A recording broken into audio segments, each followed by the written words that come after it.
Throughout the next several weeks, we'll be assessing the market on some of the best free agents set to come available on March 14th. Beyond scheme fit, these decisions will be impacted by available finances, team thoughts on current draft prospects and perception of value versus actual value. We'll try and parse through those ideas here. Player: Demarcus Lawrence Age, 26, turning 27 on April 2nd. Position: defensive end. 2018 salary: $17,143,000. Franchise tag: 2018 statistics: 23 quarterback hits, 15 tackles for a loss, 10.5 sacks, 2 forced fumbles. Why he's a top-tier free agent. Lawrence is the best traditional, hand-in-the-dirt pass-rushing defensive end on the market this offseason. He followed up a prove-it year in 2017 with one of the better seasons at the position in 2018. Typically lined up on the right side, he can make up a lot of ground to blow up runs behind the left tackle. He's going to make life difficult for any tight end and may from time to time require a chip from a running back or some additional inside help. He has amazing control of his 6 feet 4 inches frame and attacks flat-footed tackles almost like a penetrating guard in basketball, with a series of misdirection moves supplemented by his power. While this will be mentioned as both a positive and a negative, Lawrence has been playing 2 of his best seasons with serious shoulder pain.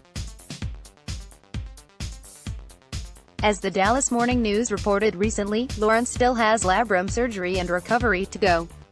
Risks involved. As we said, Lawrence played extraordinarily well considering he's been dealing with a labrum issue for the better part of 2 seasons.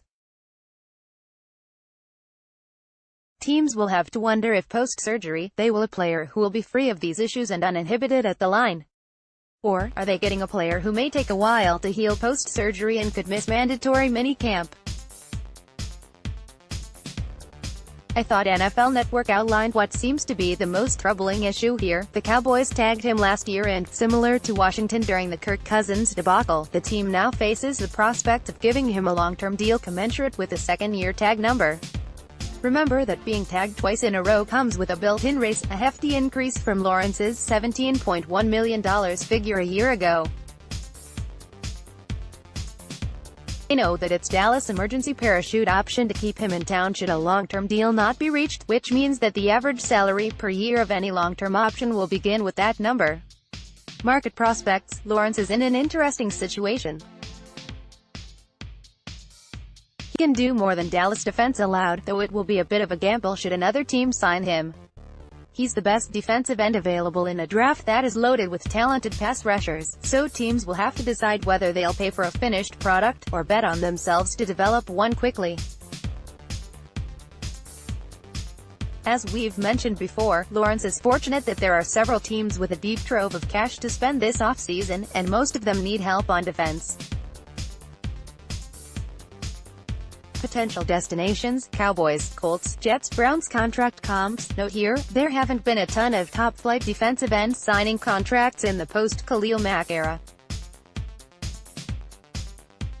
Also, Mack is listed as a defensive end but doesn't exactly play like a traditional DE.